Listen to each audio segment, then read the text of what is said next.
Okay, good morning to all. આપણે જે બીજું ચેપ્ટર છે ટ્રાન્સડ્યુસર બેઝિક્સ, એમાં આપણે આજે સ્ટડી કરશું ટ્રાન્સડ્યુસર ક્લાસિફિકેશન. એટલે આપણે લિસ્ટ જોશું કેટલા ટ્રાન્સડ્યુસર આપણે છે, બરાબર. તો એક છે પરિવર્તન અને સિદ્ધાંતના આધારે આપણે એનું ક્લાસિફિકેશન કરી શકીએ.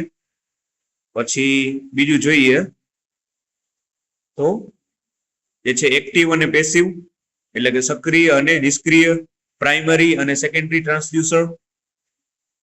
Okay, primary and secondary transducer એટલે પ્રાથમિક અને દ્વિતીય ટ્રાન્સડ્યુસર. પછી એનાલોગ અને ડિજિટલ ટ્રાન્સડ્યુસર. આટલા પ્રકારના જે ટ્રાન્સડ્યુસર છે આપણે આ ટોપિકમાં સ્ટડી કરશું. આમાંથી જીટીયુ ની ફાઇનલ પરીક્ષામાં એવી રીતના પૂછાય કે ટ્રાન્સડ્યુસર નું ક્લાસિફિકેશન આપો, તો આ તમારે 4 પ્રકારના જે ટ્રાન્સડ્યુસર છે એના વિશે સમજાવવાનું રહેશે. ઓકે, ચાલો પેલું જોઈએ તો પ્રિન્સિપલ ઓફ ટ્રાન્સડક્શન, એટલે કે પરિવર્તન સિદ્ધાંતના આધારે કેવી રીતના આપણે એને વર્ગીકૃત કરી શકાય એ જોશું, બરાબર. તો ટ્રાન્સડ્યુસરની તેની કાર્ય પદ્ધતિ અનુસાર નીચે પ્રમાણે એને વર્ગીકૃત કરી શકાય. તો પેલું જોશું રજિસ્ટિવ ટ્રાન્સડ્યુસર. તો નામ ઉપરથી જ ખ્યાલ પડી જાય, તો રેઝિસ્ટન્સના બદલાવ દ્વારા સિગ્નલ આપે છે, બરાબર. રેઝિસ્ટન્સનો જે ચેન્જીસ થાય એના દ્વારા આ સિગ્નલ આપે છે. તો એનું ઉદાહરણ જોઈએ તો સ્ટ્રેન ગેજ, પછી આરટીડી રેઝિસ્ટન્સ ટેમ્પરેચર ડિટેક્ટર, આ એના ઉદાહરણ છે, બરાબર. રેઝિસ્ટન્સ ટ્રાન્સડ્યુસર એના નામ ઉપરથી જ ખબર પડી જાય. સ્ટ્રેન ગેજ અને રેઝિસ્ટન્સ ટેમ્પરેચર ડિટેક્ટર જે રેઝિસ્ટન્સના બદલાવ દ્વારા સિગ્નલ આપે છે. પછી જોઈએ ઇન્ડક્ટિવ ટ્રાન્સડ્યુસર.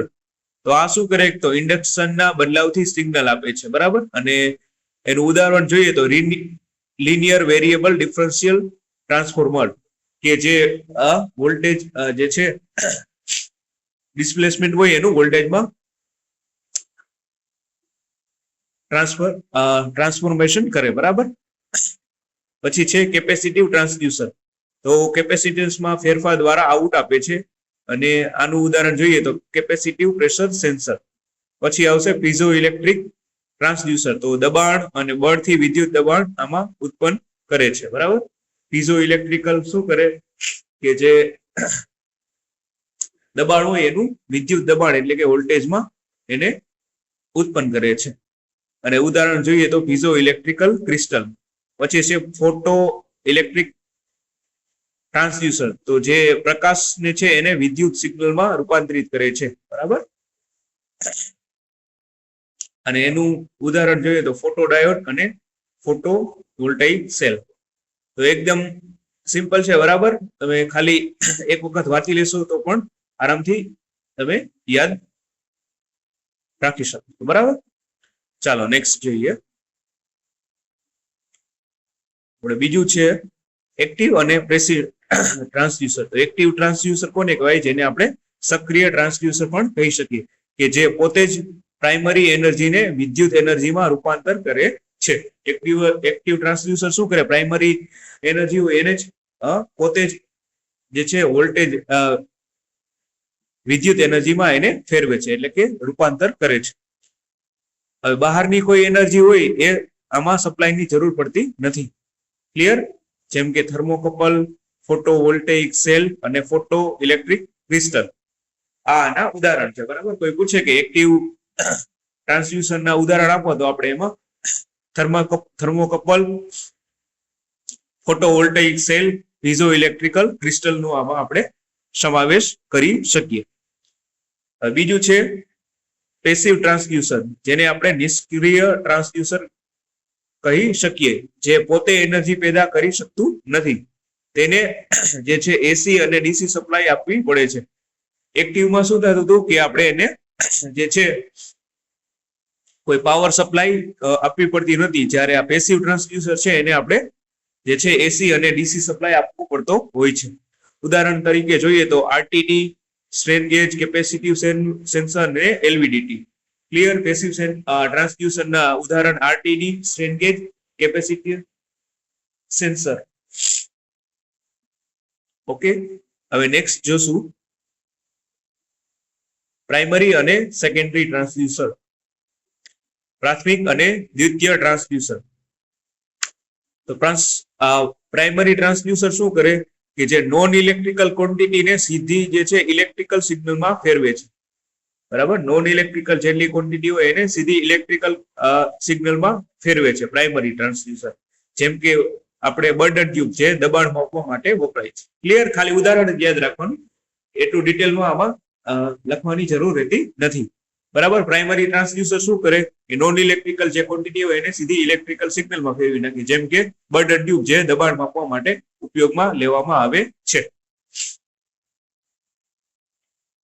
પછી છે સેકન્ડરી ટ્રાન્સડ્યુસર, બરાબર, જેને આપણે દ્વિતીય ટ્રાન્સડ્યુસર પણ કહી શકીએ. બરાબર, જે પ્રાઇમરી ટ્રાન્સડ્યુસર નું આઉટપુટ હોય એને ઇલેક્ટ્રિકલ સિગ્નલમાં ફેરવે છે.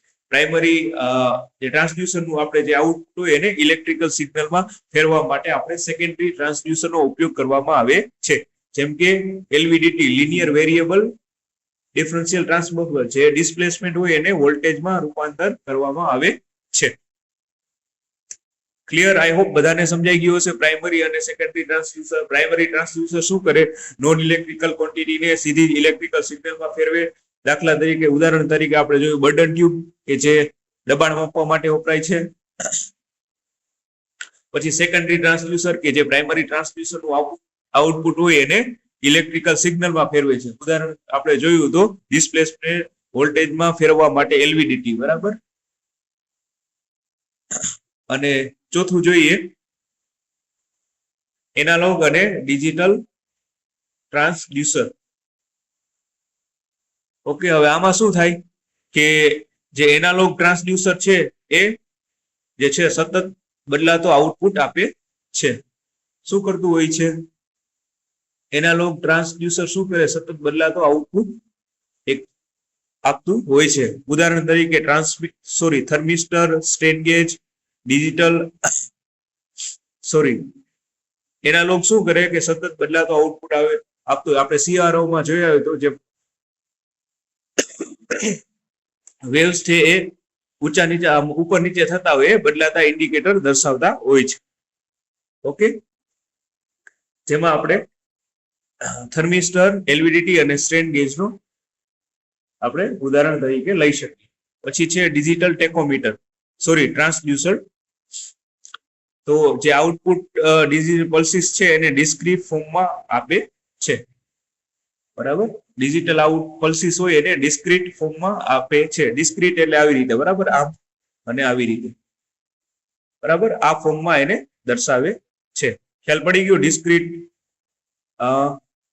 ફોર્મ એટલે આ પ્રકારનું હોય. બરાબર, અહીંયા 0 હોય, પછી અહીંયા 1, અહીંયા 1, અહીંયા 0. તો આ પ્રકારનું જે છે એને ડિસ્ક્રીટ ફોર્મ કહેવામાં આવે છે.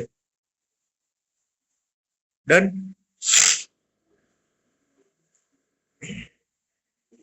તો આપણે એના ઉદાહરણ જોઈએ તો ઓપ્ટિકલ એન્કોડર અને ડિજિટલ ટેકોમીટર.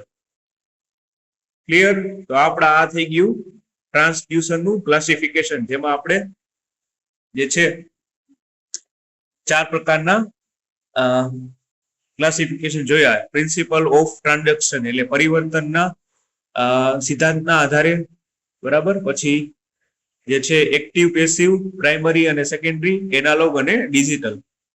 ઓકે, તો જીટીયુ ની પરીક્ષામાં 4 અથવા 3 માર્ક્સમાં પૂછાય તો તમારે આનું ડિસ્ક્રિપ્ટ વ્યવસ્થિત લખી નાખવાનું. Okay, analog, digital transducer, primary, secondary transducer, active and passive transducer અને પ્રિન્સિપલ ઓફ ટ્રાન્ઝેક્શન. અને આને તફાવત સ્વરૂપે પણ પૂછાઈ શકે 4 માર્ક્સમાં કે એક્ટિવ અને પેસિવ ટ્રાન્સડ્યુસર નો તફાવત આપો, અથવા તો પ્રાઇમરી અને સેકન્ડરી ટ્રાન્સડ્યુસર નો તફાવત આપો, એનાલોગ અને ડિજિટલ ટ્રાન્સડ્યુસર નો તફાવત આપો. તો તમારે બેયના 4 મુદ્દા લખી નાખવાના. બરાબર, કે જે છે એનાલોગમાં જે છે આઉટપુટ સતત બદલાતો હોય, પછી એનું ઉદાહરણ લખી નાખવાનું. ક્લિયર? બરાબર, તો આ થઈ ગયું આપણું ટ્રાન્સડ્યુસર નું ક્લાસિફિકેશન. ઓકે, આજના લેક્ચરમાં આટલું રાખીએ. નેક્સ્ટ લેક્ચરમાં વધુ સ્ટડી કરશું.